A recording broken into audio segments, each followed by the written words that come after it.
Everyone, আসসালামু আলাইকুম। কেমন আছেন সবাই? আশা রাখছি সবাই ভালো আছেন। আলহামদুলিল্লাহ আমরা অনেক বেশি ভালো আছি পরিবার পরিজন নিয়ে। তো আজকের ভিডিওটা শুরু করছি দুপুরের রান্নার থেকে। তো আজকে হচ্ছে ডিম ভুনা করব। তো ফার্স্ট ডিমগুলিকে সিদ্ধ করে নিয়েছি। তো ডিমগুলি সিদ্ধ করার পর তারপর ছিলে নিয়েছি। ছিলে নেওয়ার পর এখন লবণ আর হলুদ মেখে ফ্রাই করে নিব। বেশি করে কড়া করে ফ্রাই করব না, হালকা করে ফ্রাই করে নিচ্ছি। তো ডিম ভুনা করতে বেশি সময় লাগে না, অল্প সময়ের মধ্যেই হয়ে যায়। আর খেতেও কিন্তু ভালোই লাগে। তরকারিটা আমাদের কাছে ভালো লাগে, আপনাদের কাছে কেমন লাগে অবশ্যই কমেন্ট করে জানাবেন। তো ডিমটাকে ফ্রাই করার পর এখন ডিমটাকে ভুনা করে নিব। প্রথমে দিয়েছি তেল, তারপর দিয়েছি পরিমাণ মতন পেঁয়াজ আর 1 টেবিল চামচ আদা রসুন বাটা দিয়ে পরিমাণ মতন পানি দিয়ে দিচ্ছি। তো 1 মিনিটের মতো মশলাটাকে ভেজে নিয়েছি আদা রসুনটা।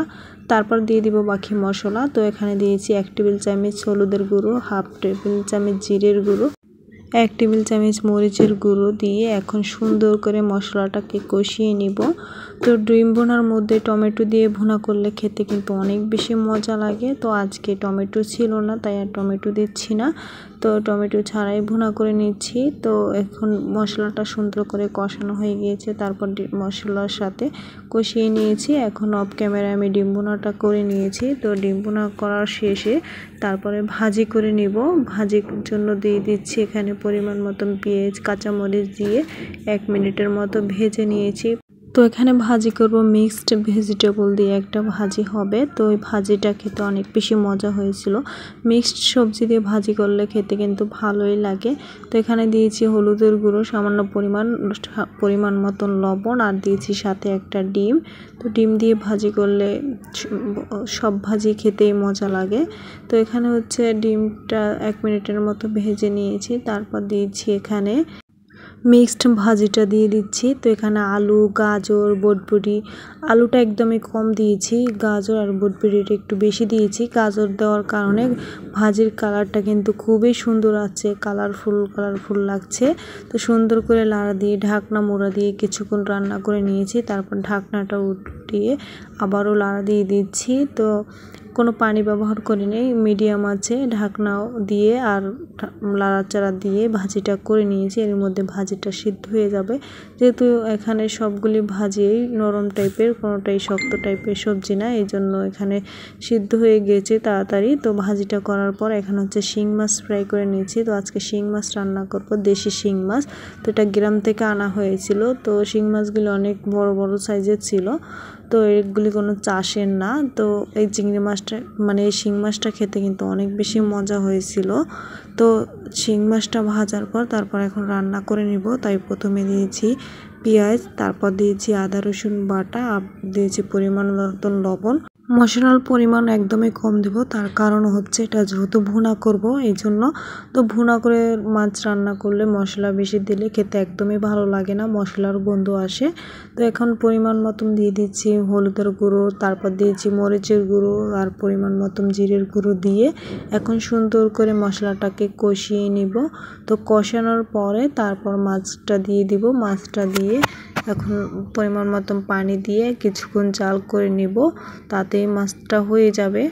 তো ঢাকনা মুড়া দিয়ে কিছুক্ষণ রান্না করে নিয়েছি। তারপরে হচ্ছে এখানে ডাল বোনা করে নিব।